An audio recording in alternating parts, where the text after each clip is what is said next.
Hello everyone, welcome to युक्ति professional classes.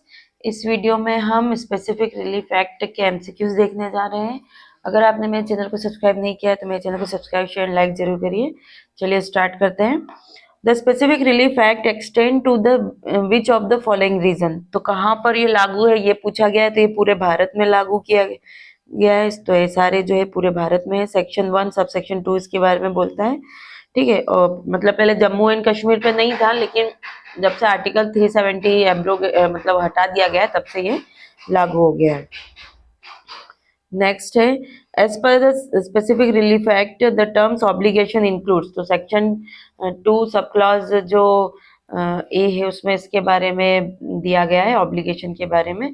तो every duty enforceable by law जो होती है वो, मतलब जो भी ड्यूटी है वो लॉ के थ्रू इन्फोर्सेबल है, वो ऑब्लिगेशन कहलाता है। ठीक है, तो सेक्शन 2 क्लॉज ए में इसके बारे में बोला गया है। नेक्स्ट है, which of the following is not included in the definition of settlement under the specific relief act. ठीक है, तो सेटलमेंट में किसको नहीं लिया गया? एक तो विल को नहीं लिया है और कोडिसिल दोनों को ही नहीं लिया गया है ना। तो यहाँ पे जो राइट ऑप्शन होगा वो ए एंड बी होगा। ठीक है, तो section 2B, settlement refers to an instrument that dispose of the property interest. ठीक है, जो प्रॉपर्टी का जो इंटरेस्ट है उसको डिस्पोज करता है, एक्सेप्ट विल एंड कोडिसिल। जो इंडियन सक्सेशन एक्ट में जो विल्स और कोडिसिल है उसको छोड़कर ये यहाँ पे इस पर लागू मतलब नहीं होता है ये। नेक्स्ट है, the specific relief act provides relief for. तो ये जो रिलीफ देता है ये देता है इंडिविजुअल सिविल राइट्स को इन्फोर्समेंट के लिए, मतलब पेनल लॉ को इन्फोर्समेंट के लिए ये नहीं है। सेक्शन 4 मेंशन करता है कि जो स्पेसिफिक रिलीफ एक्ट है सिर्फ और सिर्फ सिविल राइट्स को इन्फोर्स कराने के लिए कर सकते हैं, सिविल राइट्स। ठीक है, मतलब पेनल लॉज को इन्फोर्स कराने के लिए ये स्पेसिफिक रिलीफ एक्ट यूज नहीं होता है।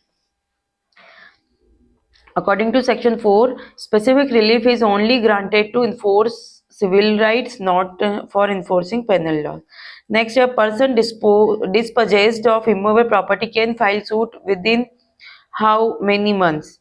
है ना, अगर किसी व्यक्ति को उसकी प्रॉपर्टी से वो कर दिया है, डिस्पजेस कर दिया है, उसकी परमिशन के बिना उसको बाहर कर दिया है, तो फिर कितने महीने के अंतर्गत सूट फाइल किया जा सकता है?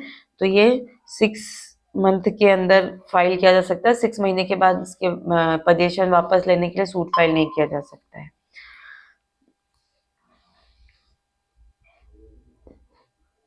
फिर ये सेक्शन 6 क्लॉज 2 में मेंशन किया गया है। सेक्शन 5 क्या बोलता है कि ये ध्यान रखना, सेक्शन 5 जो है वो इमूवेबल प्रॉपर्टी के लिए ही है और इमूवेबल प्रॉपर्टी के लिए, लेकिन यहाँ पे जो पर्सन सूट फाइल करेगा उस प्रॉपर्टी का, इमूवेबल प्रॉपर्टी का उसके पास इंटाइटल पर्सन होना चाहिए, मतलब ऑनरशिप होनी चाहिए। और वो व्यक्ति को अपनी प्रॉपर्टी को रिकवर करने के लिए सूट कर रहा है, तो वो सीपीसी के प्रोविजन के अकॉर्डिंग अंडर सेक्शन मतलब एसआरए सेक्शन 5 एंड सीपीसी के रूल्स के अंडर अपनी प्रॉपर्टी को रिकवर कर सकता है। लेकिन इसके लिए क्या होना चाहिए? इंटाइटल पर्सन होना चाहिए, इंटाइटल पर्सन। ठीक है, तो इंटाइटल पर्सन ही इसमें आएगा। और सेक्शन 6 क्या बोलता है कि ऐसा पर्सन, मतलब वो इंटाइटल नहीं है, उसके पास वो पोजीशन है प्रॉपर्टी का, अब उसको क्या कर दिया? डिस्पजेस कर दिया है without the help of law के प्रोसीजर के बिना उसको बाहर कर दिया है। तो अब वो प्रॉपर्टी अगर वो मांगना चाह रहा है, वो वापस लेना चाह रहा है, तो यहाँ सूट फाइल करेंगे। तो दोनों में अंतर ये है कि सेक्शन 5 के लिए उसको इंटाइटल पर्सन होना चाहिए और सेक्शन 6 में सिर्फ उसके पास पोजीशन होना चाहिए। तो अब सेक्शन 6 में किस टाइप का पोजीशन, मतलब जैसे अगर किसी को किराए पे हमने मकान दिया है, अब वो इंटाइटल पर्सन तो है नहीं, है ना, जिसको किराए पे दिया है, लेकिन अब वो पोजीशन में, अब मान लीजिए हमने उसको 12 महीने के लिए दिया था, 12 महीने के एग्रीमेंट पे दिया, लेकिन हमने मतलब 12 महीने के लिए दिया और उसको हमने उसके 12 महीने के पहले ही उसको डिस्पजेस कर दिया। ठीक है, और विदाउट लॉ के उस प्रोसीजर के बिना उसको बाहर कर दिया जबरदस्ती। तो यहाँ पे वो क्या कर सकता है? सेक्शन 6 के तहत वो सूट फाइल करके कि मुझे मतलब इस मकान में रहने दिया जाए, या ऐसी कोई सी भी चीज है जिसमें वो उसके पास पोजीशन है और वो वापस मांगना चाह रहा है। ठीक है, और सेक्शन 6 के तहत 2-3 चीजें हैं कि 6 महीने के बाद सूट फाइल नहीं हो सकता है, 6 महीने के अंदर ही करना होगा। जो गवर्नमेंट के अगेंस्ट में मतलब सूट फाइल नहीं किया जा सकता है। नेक्स्ट है who can file a suit for the recovery of specific movable property. तो सेक्शन 7 में बोला गया है मूवेबल प्रॉपर्टी के रिकवरी के मतलब कौन सूट फाइल कर सकता है। तो यहाँ पर भी any person with temporary possession rights.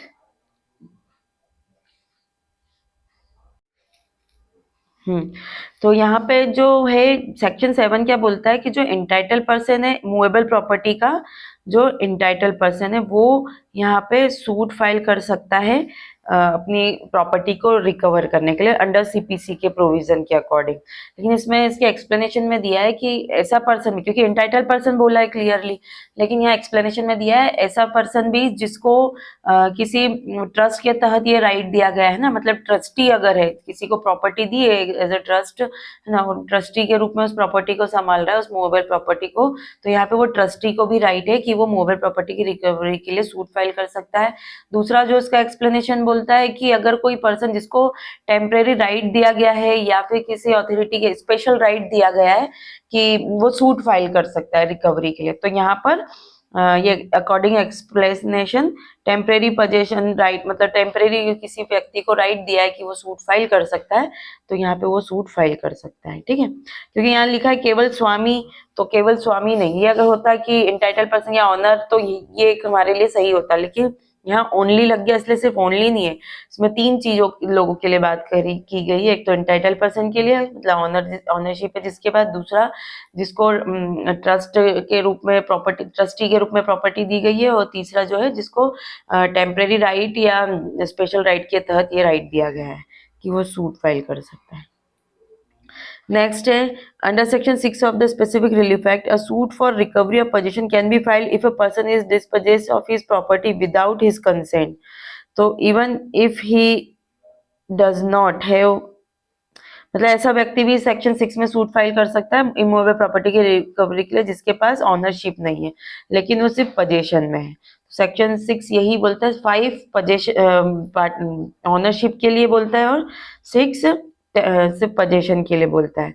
फिर क्लॉज 6(2) में दे दिया गया है कि कितने टाइम पीरियड में सूट फाइल करना है, तो 6 मंथ के अंतर्गत सूट फाइल करना है। Can a suit under section 6 be filed against the government, तो नहीं, कोई गवर्नमेंट के खिलाफ सूट फाइल नहीं किया जा सकता है।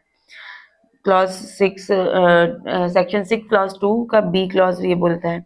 ठीक है, can an appeal be made against the decree pass in the suit under section 6, तो क्या यहाँ पे अपील फाइल की जा सकती है, तो अगर जैसे जो सेक्शन 6 के अंदर कोई डिक्री दी गई है ना, तो यहाँ पे क्या अपील की जा सकती है, तो नहीं, अपील का भी राइट इसमें नहीं दिया गया है, तो no appeal is not allowed. Section 6 clause 3 में बोला है कि रिव्यू और अपील ये दोनों ही नहीं परमिट किया गया है। ठीक, फिर can a person still file a suit to establish ownership even if they have lost possession. तो अब बोल रहे हैं सेक्शन 6 में क्या बोला है कि जिसने पोजेशन लॉस मतलब वो उसको सूट फाइल करने के लिए राइट है जिसने पोजेशन डिसपोजेस कर दिया जिस पर्सन को जिसके पास पोजेशन में था। ठीक है, तो यहाँ पर ये बोला है कि क्या कोई व्यक्ति कब्जा खो देने के बावजूद स्वामित्व स्थापित, हाँ, अब उसके पास से कब्जा चला गया तो क्या वो ऑनरशिप के तहत सूट फाइल कर सकता है, तो हाँ, वो ना ऑनरशिप के तहत सूट फाइल कर सकता है। Yes, a person can still sue to establish ownership, मतलब यहाँ पे ऐसा है कि सामने वाले जिसके पास पोजेशन था, ठीक है, वो उसको हटा दिया तो उसने सूट फाइल कर रहा है उसको लेने के लिए, लेकिन जो ऑनरशिप जिसके पास है वो वापस अपनी प्रॉपर्टी लेना चाहता है, तो वो ये नहीं कहता है सेक्शन 6 की वो सूट फाइल नहीं कर सकता, वो सूट फाइल कर सकता है पर उसको फिर सेक्शन 5 के तहत जाके सूट फाइल करना होगा, अपनी एंटाइटलशिप ऑनरशिप उसको प्रूफ करना होगी।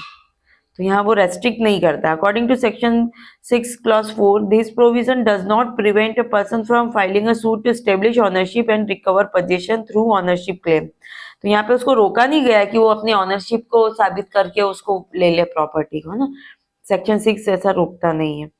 फिर under section 8 of the specific relief act a person in possession of movable property who is not the owner is bound to deliver to the rightful owner in which of the following cases.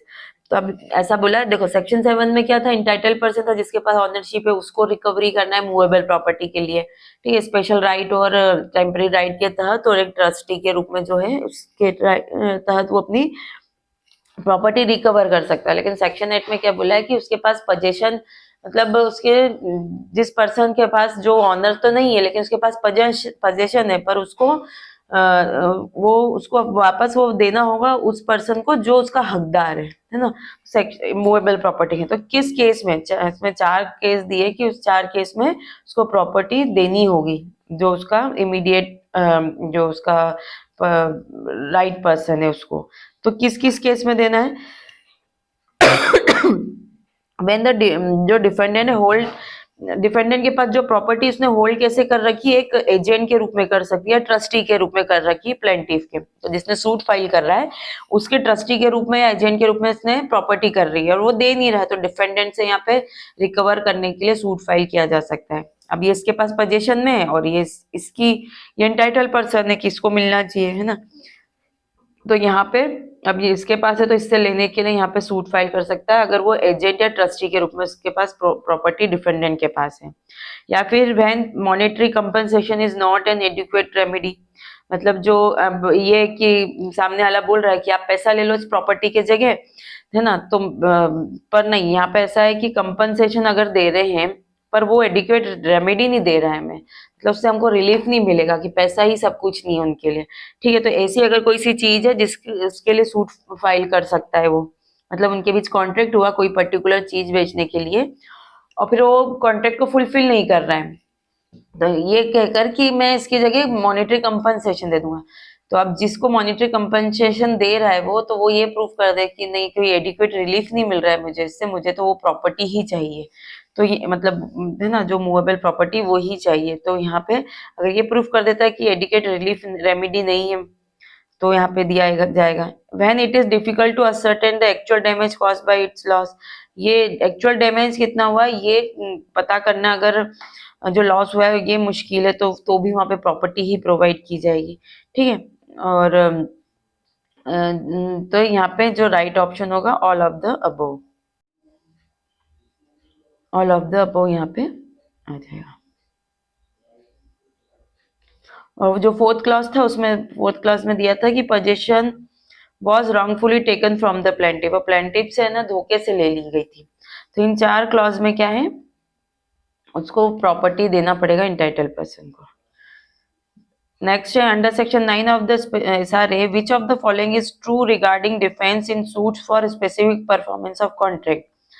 तो यहाँ बोला है कि defence करने के लिए इसमें क्या किया जा सकता है, कॉन्ट्रैक्ट के परफॉर्मेंस, स्पेसिफिक परफॉर्मेंस करने के लिए डिफेंस के रिगार्डिंग सेक्शन 9 क्या बोलता है, ठीक है। तो यहाँ पे वही बोला है कि वही वो the defendant can take any defence available under contract law, तो जो कॉन्ट्रैक्ट लॉ के अंतर्गत डिफेंस के ग्राउंड्स दे रखे हैं उस उन्हीं ग्राउंड्स के तहत वो SRA में भी डिफेंस ले सकता है। जैसे अगर प्रूफ करना है कि जब हमने, मतलब ये जबरदस्ती से कराया गया था, कॉन्ट्रैक्ट धोखे से हुआ था, ये वो ऐसे ऐसे डिफेंस ले जा सकता है ना, इसलिए हम इसको मैं लागू नहीं कराना चाहता हूँ। जैसे ए ने ना धमका के बी से करवा लिया कि ये प्रॉपर्टी मेरे को दे दो, ये इन्होंने एग्रीमेंट कर लिया, सब बना लिया, प्रॉपर है, उसको रजिस्टर जो भी करना है रजिस्टर वगैरह सब कर लिया, लेकिन अब वो देना नहीं चाहता है स्पेसिफिक, पर बी नहीं दे रहा है ना, बी को डरा धमका के बनवा लिया, बी देना नहीं चाह रहा है, तो ए ने सूट फाइल किया कि मेरे को स्पेसिफिक परफॉर्मेंस कराओ। तो यहाँ अगर बी ये डिफेंस, जैसे जो कॉन्ट्रैक्ट एक्ट में दिए गए हैं कि इसने फ्रॉड के थ्रू डरा धमका के मुझसे ये एग्रीमेंट किया, तो ये डिफेंस ले सकता है इसमें, है ना। तो जो कॉन्ट्रैक्ट एक्ट में डिफेंस लिए जा सकते हैं वो स्पेसिफिक रिलीफ में भी लिए जा सकते हैं।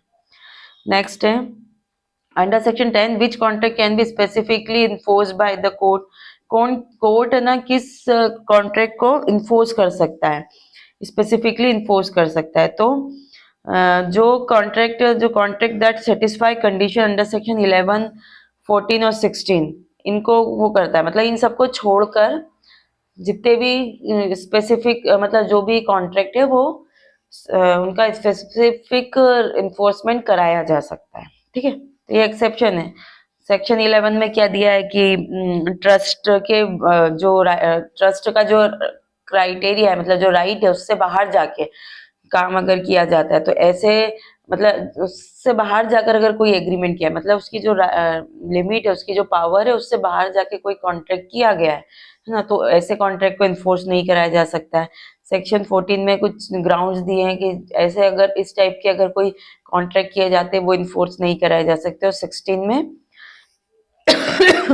सॉरी 16 में पर्सन बार टू सूट ऐसे करके दिए गए कि वो कौन पर्सन क्लेम नहीं कर सकते हैं। तो इन इन सब कंडीशनों को छोड़कर जितने भी जो होंगे कॉन्ट्रैक्ट, उनको इन्फोर्स कराया जा सकता है। सॉरी, मतलब कोर्ट वहां पे इन्फोर्स करेगी ही, शेल दिया है यहाँ पे क्योंकि।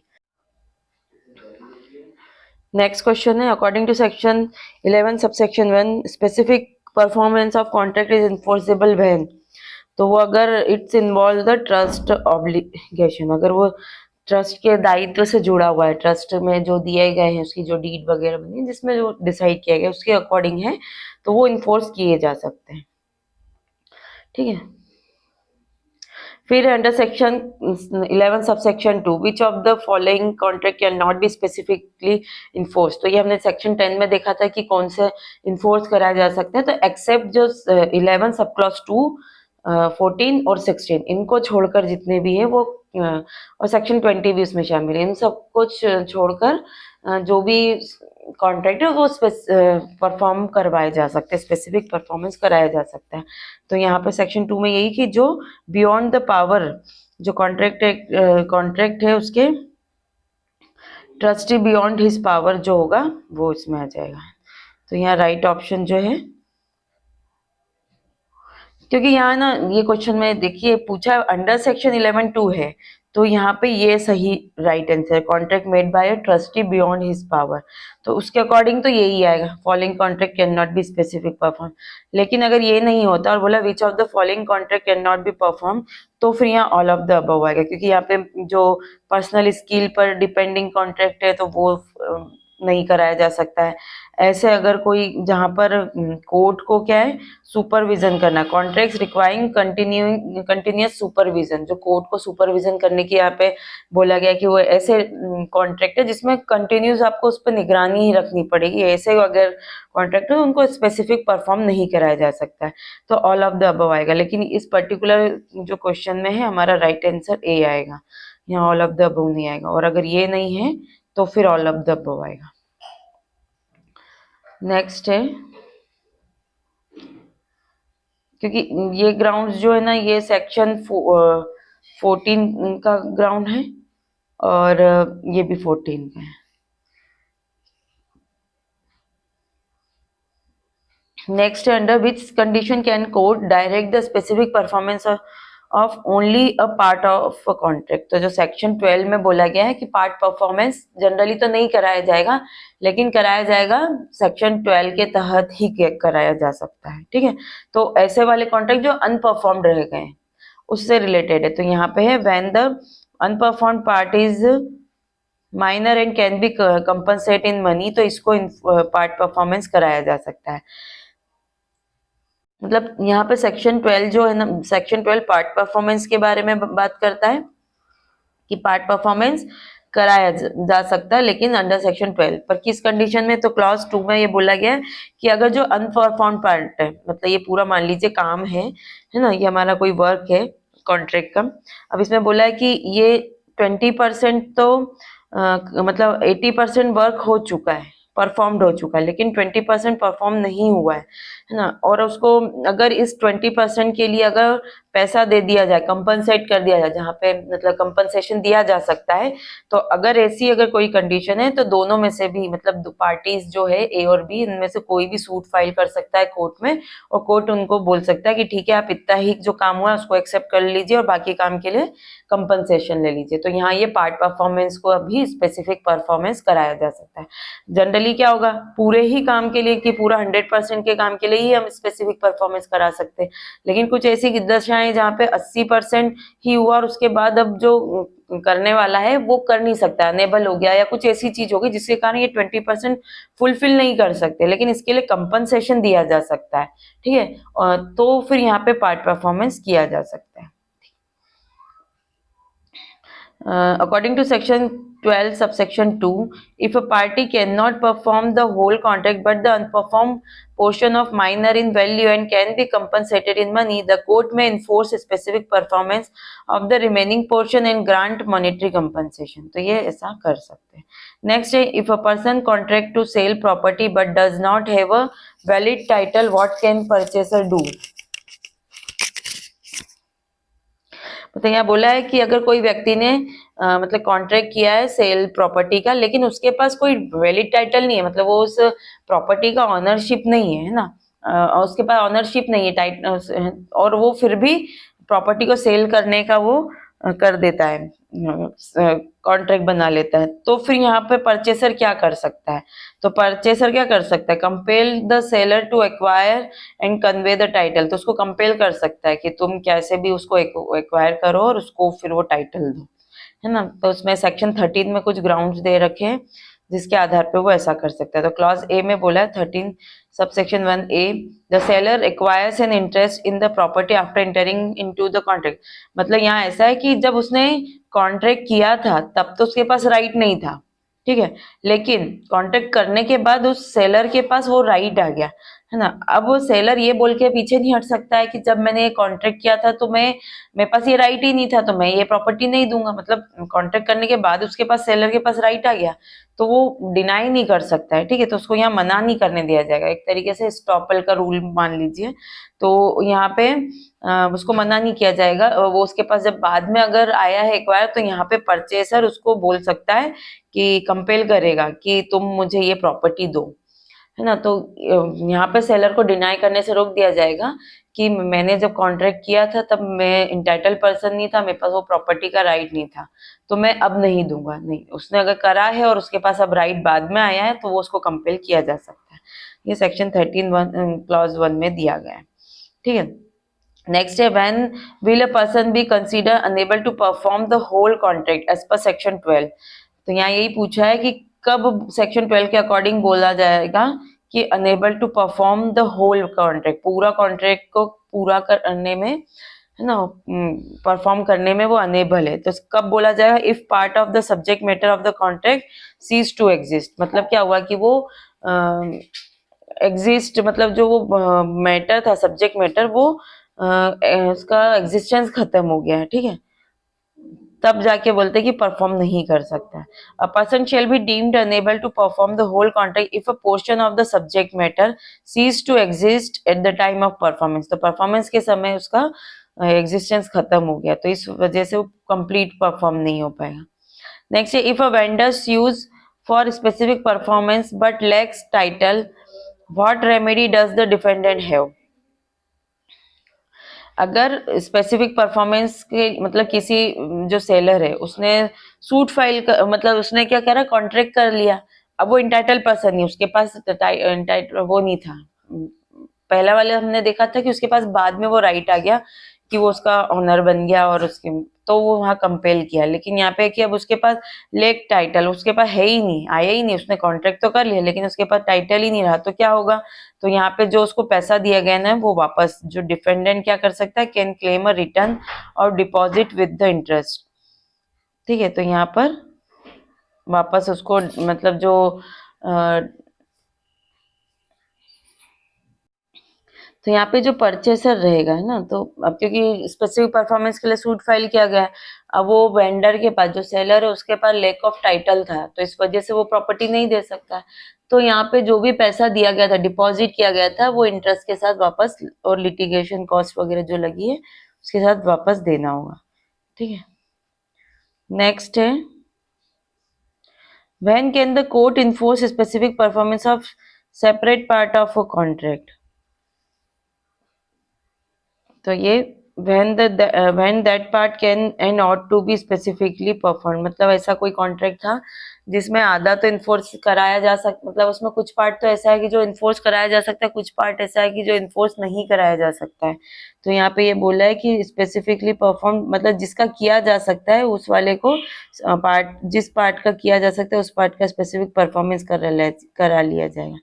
तो मतलब अगर ऐसा कॉन्ट्रैक्ट है तो उसको अगर सेपरेट किया जा सकता है, तो जिसको सेपरेट किया जा सकता है तो वो इन्फोर्स कराया जा सकता है। When a part of contract can be separately enforced and stand independent, मतलब उसको सेपरेट करने पे, कोई कॉन्ट्रैक्ट है उसमें ऐसा दो पार्ट है कि अगर उसको सेपरेट कर रहे हैं, है ना, तो भी वो लागू किया जा सकता है, तो फिर वहां उसको उसका पार्ट परफॉर्मेंस कराया जा सकता है। लेकिन अगर अलग अलग कर दिया जाए जिसके कारण वो उसका एग्जिस्टेंस ही खत्म कर दे या इनवैलिड हो जाए, तो फिर उसका स्पेसिफिक परफॉर्मेंस नहीं किया। तो यहाँ पे यही है कि उसको अगर सेपरेट किया जाता है और वो इंडिपेंडेंट बना रहता है ना, फ्रॉम अनदर, जो अनइंफोर्सेबल पार्ट है उससे वो इंडिपेंडेंट स्टैंड खड़ा है फिर भी, तो कोर्ट क्या कर सकता है, स्पेसिफिक परफॉर्मेंस का ऑर्डर दे सकता है। Next, which of the following contract can not be specifically enforce as per section 14, तो जिसको इन्फोर्स नहीं कराया जा सकता है, हमने सेक्शन 10 में पढ़ा था कि क्या क्या क्या इन्फोर्स कराया जा सकता है, तो accept section 11 sub section 2 section 14 और 16, ठीक है। तो यहाँ पे और सेक्शन 20, तो इन सबको स्पेसिफिक परफॉर्म नहीं कराया जा सकता है। तो जो सेक्शन 14 में जो ग्राउंड्स दे रखे हैं कि किस किस के आधार पे, तो यहाँ पे लिखा है कि contract requiring continuous duty and court can not supervise, ये बोला है कि उसमें कंटिन्यूइंग ड्यूटी, निरंतर काम चल रहा है और उसको सुपरवाइज करने के, निरंतर सुपरवाइज करने का काम है। तो ऐसे जो अगर कोई कॉन्ट्रैक्ट है तो उसको हम स्पेसिफिक परफॉर्मेंस नहीं कराया जा सकता है। सेक्शन 20 जो है उसके अंतर्गत अगर सब्स्टिट्यूट परफॉर्मेंस करा लिया गया, मतलब किसी और एजेंसी से काम करा लिया है, जिससे हमने सेक्शन 20 में ये बोला है सब्स्टिट्यूट परफॉर्मेंस, मतलब कि जिससे कॉन्ट्रैक्ट किया है वो सामने वाला पर्सन अगर कॉन्ट्रैक्ट वायलेशन कर रहा है और वो नहीं कर सकता है, तो फिर क्या करेंगे, जो विक्टिम है वो किसी और एजेंसी से या अपनी खुद की एजेंसी से वो काम करा लेगा और जो डिफॉल्टर है उससे उसका कंपनसेशन ले लेगा, कॉस्ट कंपनसेशन। तो अगर ऐसा, अगर उसने किसी और से सब्स्टिट्यूट परफॉर्म करा लिया तो फिर उसको क्या बोलते हैं, उसको स्पेसिफिक परफॉर्मेंस कराने की जरूरत नहीं है उसी पर्सन से। और a contract that depends on personal qualification, वो ये पर्सनल स्किल्स पर है, जैसे पेंटिंग बनाने का काम है, अब वो इतना बीमार है कि नहीं बना सकता, या म्यूजिक किसी कंसर्ट में गाना गाना है और अब वो इतना बीमार है कि वो बोल ही नहीं सकता है, तो वहां पे उसको जबरदस्ती नहीं गवाया जा सकता ना। तो ऐसे पर्सनल स्किल्स पर डिपेंड वाले जो कॉन्ट्रैक्ट है उनको भी इन्फोर्स नहीं कराया जा सकता। तो यहाँ का राइट ऑप्शन है all of the above. List contract that, section 14 जो है वो बताता है कि can not be specifically enforced, ऐसी लिस्ट बताई उसने। This includes contract requiring continuous duty, है ना, फिर contract where substitute perform is obtain, contract based on personal qualification, और है डिटर्मिनेबल कॉन्ट्रैक्ट, जो डिटर्मिनेबल टाइप के कॉन्ट्रैक्ट है वो भी इन्फोर्स नहीं किए जा सकते। नेक्स्ट है under which condition can a party seeks specific performance for only a part of a contract as per section 12, है ना, तो किस उसमें कराया जा सकता है, if the unperform part is minor, और कंपनसेट किया जा सकता है, सेक्शन 12 के तहत बोला है पार्ट परफॉर्मेंस का। What right does a purchaser have when the seller has an imperfect title, तो यहाँ पे सेक्शन 13 हम पढ़ चुके हैं कि सेलर के पास टाइटल ही नहीं था और उसने बेच दी है। अब परचेसर क्या कर सकता है, तो जब सेलर के पास राइट आएगा तब वो उससे को कंपेल कर सकता है, ठीक है। तो यहाँ पे फिर ऐसा है कि वो अगर उस और भी लोगों की कंसेंट की जरूरत है तो उन सबसे कंसेंट लेने के लिए उनको उसको कंपेल कर सकता है कि उन सबको कंसेंट लो और ये प्रॉपर्टी मुझे बेचो, ठीक है। और तीसरा ये है कि अगर मॉर्गेज करी भी प्रॉपर्टी को बेचा गया है तो यहाँ पे उसको कंपेल किया जा सकता है कि तुम वो प्रॉपर्टी को, मतलब ये जो पैसा दिया है उससे मॉर्गेज चुकाओ और ये प्रॉपर्टी मुझे दो, ठीक है। तो मतलब उसको रिडीम कराने के लिए कंपेल कर सकते हैं, वेंडर को बोला जाएगा। वेंडर ने क्या किया, मॉर्गेज पे उस प्रॉपर्टी को दे दी किसी थर्ड पर्सन को और उस प्रॉपर्टी को बेच दिया उसको। अब वो जिसके पास आई है तो उसके पास तो मॉर्गेज की भी प्रॉपर्टी आई है, तो जिसने, जो परचेसर है वो सेलर को कंपेल कर सकता है कि ये तुम मॉर्गेज मनी का सेटिस्फेक्शन करो, उसको रेट खत्म कराओ और फिर ये प्रॉपर्टी मेरे को दो, है ना। तो यहाँ पर जो राइट ऑप्शन होगा वो ऑल ऑफ द अबोव होगा। If the suit is dismissed for want of title, purchaser can claim a refund with interest. ठीक है, तो ये भी सही है कि अगर डिसमिस्ड ही हो जाता है कि उसके पास टाइटल ही नहीं था तो वो खत्म हो गया सूट, तो यहाँ पे उससे जो पैसा जमा कराया था डिपॉजिट वो भी लिया जा सकता है, इंटरेस्ट लिया जा सकता है, कॉस्ट वगैरह जो है वो ली जा सकती है. To the purchaser can ask the vendor to redeem the mortgage, mortgage को रिडीम कराने के लिए कंपेल कर सकते हैं. तो ये सारे ग्राउंड्स इसके तहत आ जाएंगे. नेक्स्ट है what is the power of the court regarding expert engagement under section 14 है. तो अगर कोर्ट को कभी किसी मामले में ऐसा लगता है कि यहाँ एक्सपर्ट की ओपिनियन लेनी चाहिए इस मामले में, तो वो एक्सपर्ट को अपॉइंट कर सकता है उस पर्टिकुलर मामले के लिए. तो यहाँ पूछा है कि 14 के ए के तहत न्यायालय के पास क्या पावर है इसकी अपॉइंटमेंट से लगे. तो the court can engage one और मोर एक्सपर्ट्स इफ नेसेसरी, वो कितने भी एक्सपर्ट्स अपॉइंट कर सकता है. तो सेक्शन 14A बोलता है empowers the court to appoint experts in case where their opinion is necessary for resolving a specific issue, है ना. तो जहाँ पे कोर्ट को ऐसा लगता है कि कोई स्पेसिफिक इशू है जिस पर उसको रिजॉल्व करने के लिए, खत्म करने के लिए कोई नेसेसरी ओपिनियन की जरूरत है, तो वहाँ वो एक्सपर्ट्स को अपॉइंट कर सकते हैं. The experts report is part of the record. तो ये जो रिपोर्ट होगी वो रिकॉर्ड जो सूट चल रहा है उसके रिकॉर्ड का ही पार्ट होगी. The court can direct individual to provide relevant information to the expert. तो यहाँ पे एक्सपर्ट्स को के मतलब कोऑपरेट करने के लिए जो उससे संबंधित पार्टी है उसको इंस्ट्रक्ट कर सकती है कि वो एक्सपर्ट्स को जो भी इंफॉर्मेशन मांगे और वो दे. The expert can also be examine in the open court, और ओपन कोर्ट में एक्सपर्ट को एग्जामाइन किया जा सकता है. Who can obtain specific performance under section 15 of the specific relief act. कौन स्पेसिफिक रिलीफ एक्ट के लिए सूट फाइल कर सकता है, यहाँ पे ये पूछा गया क्वेश्चन सेक्शन 15 में. तो इसमें बहुत सारे ग्राउंड्स दिए गए हैं. पहला है any party to the contract. तो कॉन्ट्रैक्ट का कोई भी जो पार्टी है वो सूट फाइल कर सकता है. Representative in interest of principle of a party. जो पार्टी है उसका कोई एजेंट प्रिंसिपल जो है ना, इंटरेस्ट रिप्रेजेंटेटिव इन इंटरेस्ट है, तो ऐसे व्यक्ति सूट फाइल कर सकता है. कोई कंपनी जो अमलगमेशन के कारण ओरिजिनल मतलब एक कंपनी थी उसने सूट फाइल किया, अब वो क्या हो गया अमलगमेशन हुई और दूसरी कंपनी से मर्ज हो गई, तो दूसरी कंपनी जो मर्ज होकर नई कंपनी बनी है, ठीक है, तो वो जो नई कंपनी है वो सूट फाइल कर सकती है एक्सेप्ट उसके प्रमोटर्स ने उसको एक्सेप्ट कर लिया हो. ठीक है, और मतलब यहाँ पे राइट ऑप्शन है ऑल ऑफ द अबव, सभी आएगा. इसमें बहुत सारे ग्राउंड्स दिए गए हैं, तो आप एक बार सेक्शन 15 को अच्छे से देख लीजिएगा.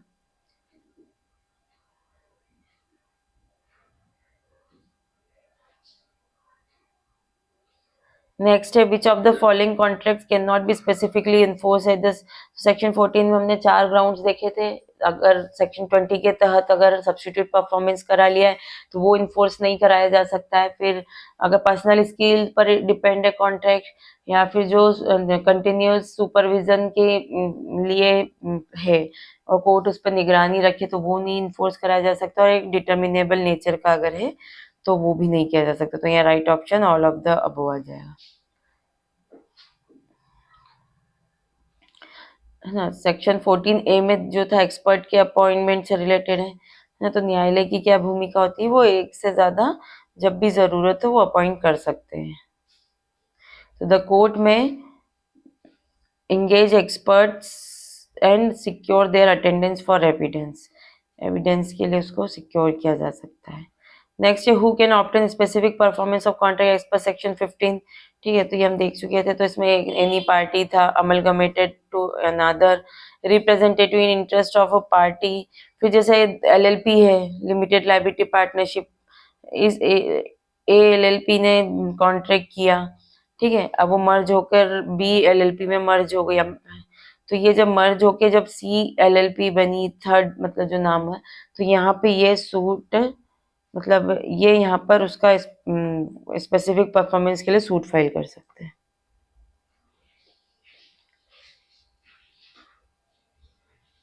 नेक्स्ट है under section 16 who is barred from obtaining specific performance. तो किन व्यक्तियों को मतलब किसको बार किया गया, रोका गया है कि वो स्पेसिफिक परफॉर्मेंस का कॉन्ट्रैक्ट मतलब नहीं कर सकते.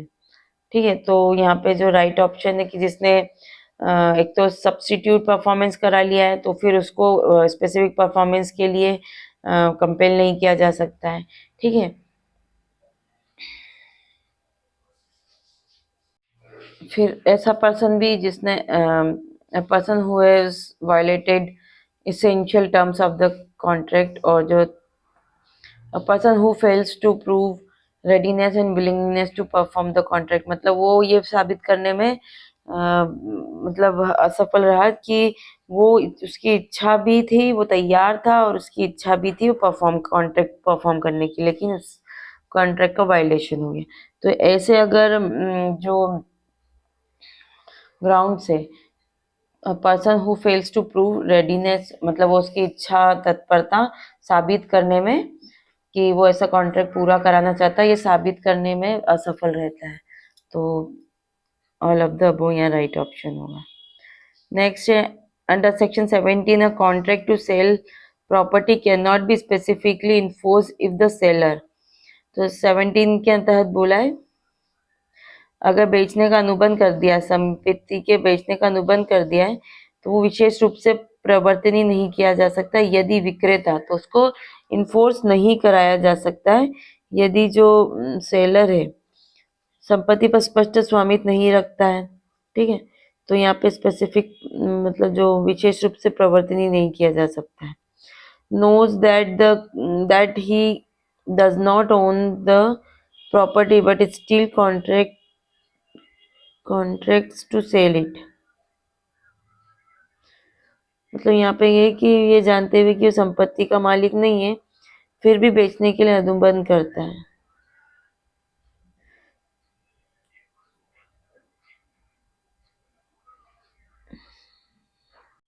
नेक्स्ट है सेक्शन 18 का बोला कि plaintiff seeking specific performance can not obtain it except with the variation in which of the following cases. यहाँ पे बोला गया है कि जो प्लेंटिफ है वो स्पेसिफिक परफॉर्मेंस जो है वो ऑब्टेन नहीं कर सकता है, ठीक है। एक्सेप्ट किस केस में, अगर वो variation in which of the following cases, मतलब इन केसेस के तहत, तो जब वादी विशेष निष्पादन चाहता है तो वो इसे केवल परिवर्तनों के साथ ही प्राप्त कर सकता है। निम्नलिखित में से कौन से ऐसे मामले संभव, मतलब अगर कोई ऐसे जो एग्रीमेंट कॉन्ट्रैक्ट हो गया जिसके कारण वो क्या है उसको इन्फोर्स नहीं करा सकते, डिफेंडेंट को लगता है कि नहीं इसको ऐसे इन्फोर्स नहीं कराया जा सकता है, तो यहाँ पर फिर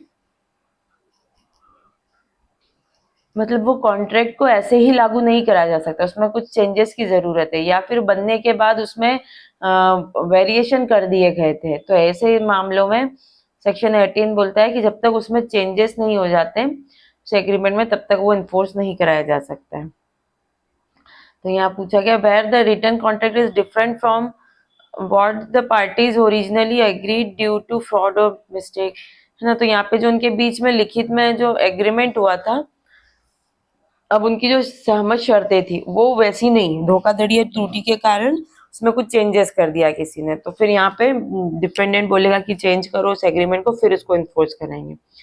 फिर where the object of contract is not legally achievable in the current form, अब वो जो उसका जो उद्देश्य है उसको फुलफिल नहीं कर सकते।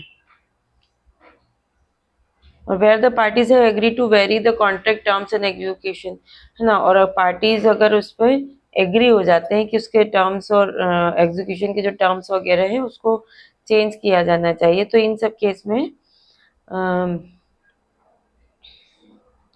सेक्शन 18 के तहत वो जो ओरिजिनल डॉक्यूमेंट है उसको वेरिएशन उसमें चेंजेस कराना होगा। Under section 19 against whom can specific performance be perform, section 15 में हमने देखा था कि स्पेसिफिक परफॉर्मेंस कौन मांग रहा है, अब 19 में ये है कि हम किससे मांग सकते हैं स्पेसिफिक परफॉर्मेंस के लिए, किसके पास जाया जा सकता है। तो या तो कॉन्ट्रैक्ट के पार्टी हो, ठीक है, सब्सिक्वेंट ट्रांसफर ही हो, मतलब जिसको अपन ने प्रॉपर्टी ट्रांसफर कर दिया, for value who had prior knowledge of the contract, और जिसको इस कॉन्ट्रैक्ट के बारे में पहले से नॉलेज है, तो ऐसे व्यक्ति के पास, और a company that he has been amalgamated with another company, अगर एक कंपनी दूसरी कंपनी से जुड़ गई तो जो नई कंपनी बनेगी वो, उसके विरुद्ध भी सूट फाइल किया जा सकता है स्पेसिफिक परफॉर्मेंस के लिए। सेम एलएलपी के लिए कि एलएलपी एक बनी है फिर दूसरी के साथ जुड़ जाती है और कुछ नई बनती है, तो वहां पर वो नई वाली एलएलपी इन्फोर्स करा सकती है। स्पेसिफिक परफॉर्मेंस उनके अगेंस्ट क्लेम कराया जा सकता है।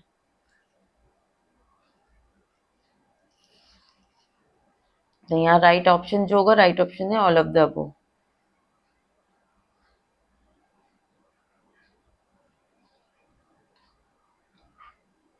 नेक्स्ट है which of the following is not a valid reason for enforcing specific performance under section 18। तो सेक्शन 18 के तहत इसको लागू करने के लिए कौन सा वैलिड नहीं है? तो the contract was signed under coercion, है ना। तो ये वाला इसके अंदर सेक्शन 18 में नहीं बोला गया, वहाँ मिस्टेक या फ्रॉड के तहत अगर कुछ किया है ना, कोएर्जन के तहत नहीं आएगा इसमें।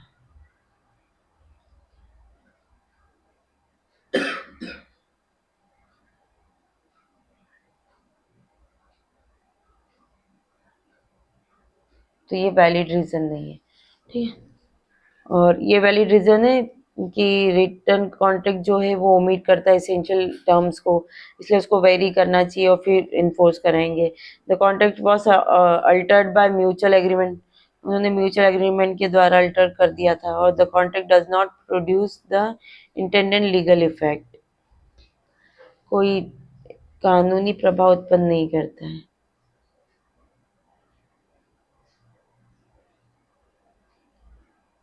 तो सेक्शन 18 केवल उन्हीं मामलों में लागू होती है जहां अनुबंध में धोखाधड़ी, गलती, गलत प्रस्तुतिकरण, आपसी संशोधन हुआ है। दबाव में हस्ताक्षरित अनुबंध को निष्पादन के बजाय वॉइड घोषित किया जाता है। नेक्स्ट है as per section 19 when can transferee be bound by specific performance. अब जो ट्रांसफरी है वो स्पेसिफिक परफॉर्मेंस के लिए बाउंड है, मतलब उसको कंपेल कर रहे हैं कि सूट उनके अगेंस्ट सूट फाइल किया गया कि स्पेसिफिक परफॉर्मेंस करें। तो if if they acquired the title in bad faith with prior knowledge of the original contract, इस मामले में स्पेसिफिक परफॉर्मेंस कराने के लिए बाउंड है।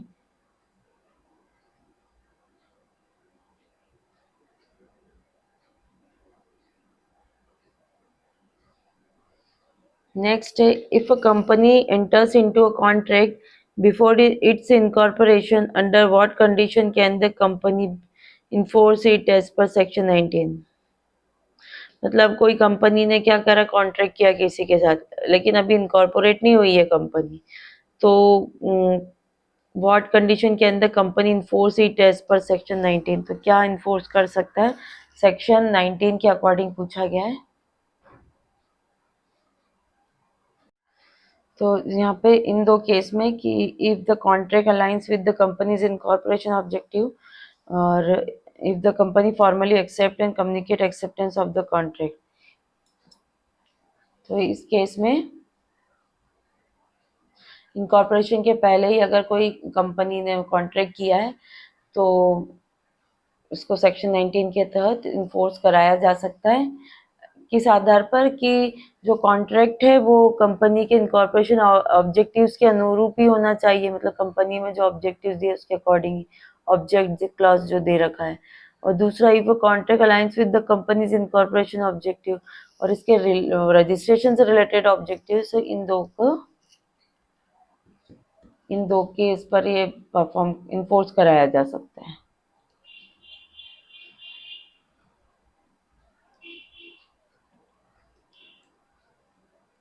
नेक्स्ट है 19 के तहत यदि किसी कंपनी के प्रमोटर ने पंजीकरण से पहले अनुबंध किया है, मतलब प्रमोटर्स ने क्या किया, इनकॉर्पोरेशन से पहले ही कोई कॉन्ट्रैक्ट कर लिया कंपनी के लिए, तो कंपनी से लागू कर सकती है बशर्ते कि यह कंपनी के उद्देश्यों के अनुसार और कंपनी से स्वीकार करे। इसको अप्लाई किया जा सकता है और पर कंपनी को उसको एक्सेप्ट करना होगा। Next under section 20 of the specific relief act when can a party opt for substitute performance of contract। तो 20 के तहत कोई पक्ष कब अनुबंध के स्थानापन्न निष्पादन का विकल्प चुन सकता है?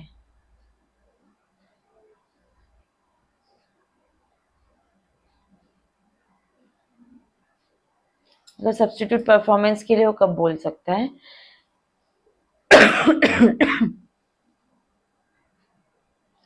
तो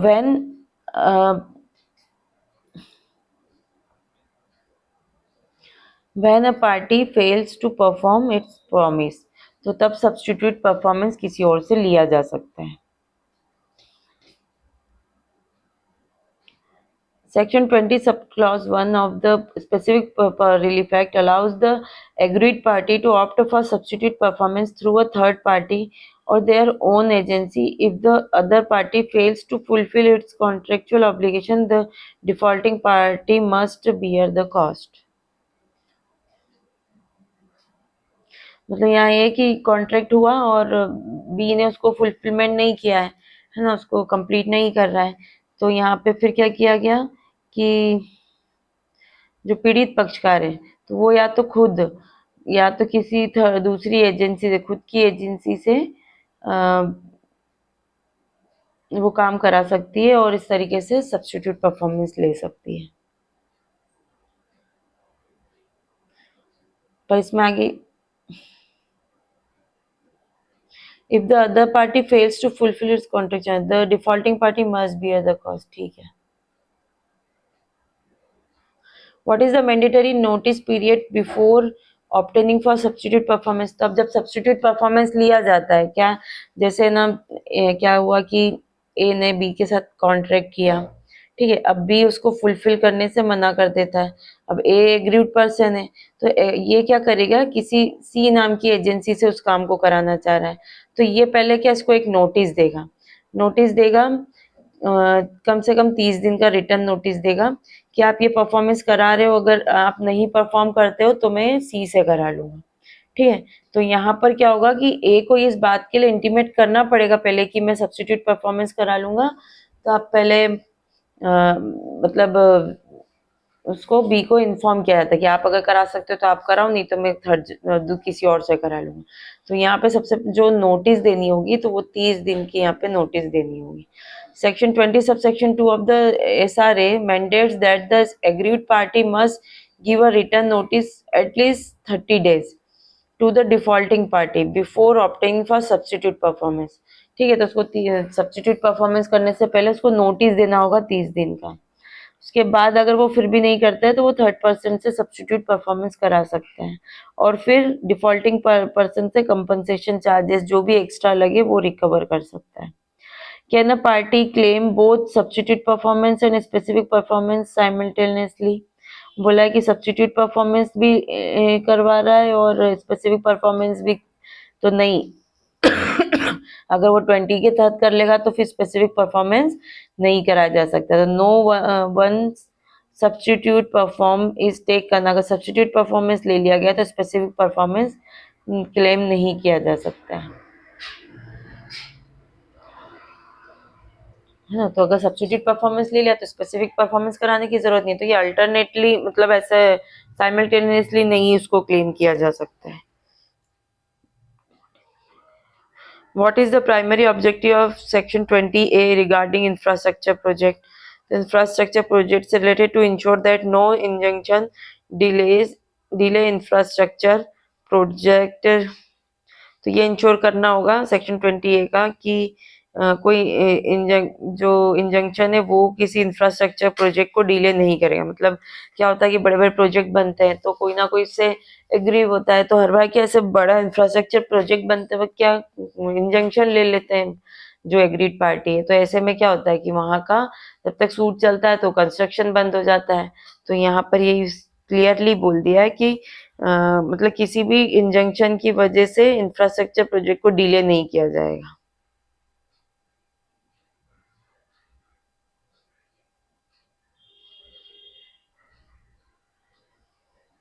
Which section of the specific relief act provides for the establishment of a special code for infrastructure project. तो इंफ्रास्ट्रक्चर प्रोजेक्ट के लिए स्पेशल कोड बनाया जाएगा, जो इससे रिलेटेड जो भी डिस्प्यूट है वो स्पेशल कोड उसको रिजॉल्व करेगी। तो ये किस सेक्शन में दिया है? सेक्शन 20B में दिया गया है। नेक्स्ट है under section 20C, within how many months should a suit related and infrastructure project be disposed of. तो यहाँ ये बोला है कि कितने महीने के अंतर्गत सूट को, इंफ्रास्ट्रक्चर प्रोजेक्ट के जो सूट्स है उसको खत्म कर देना होगा।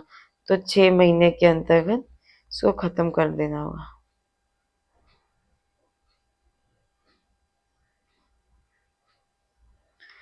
So Section 20C mandates that courts should dispose of suits related to infrastructure project within 6 months from the date of filing.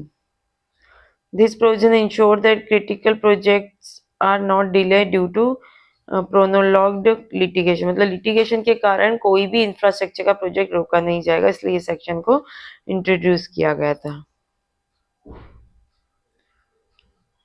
चलिए आज के लिए इतना ही, मिलते हैं हम नेक्स्ट वीडियो में। Thank you.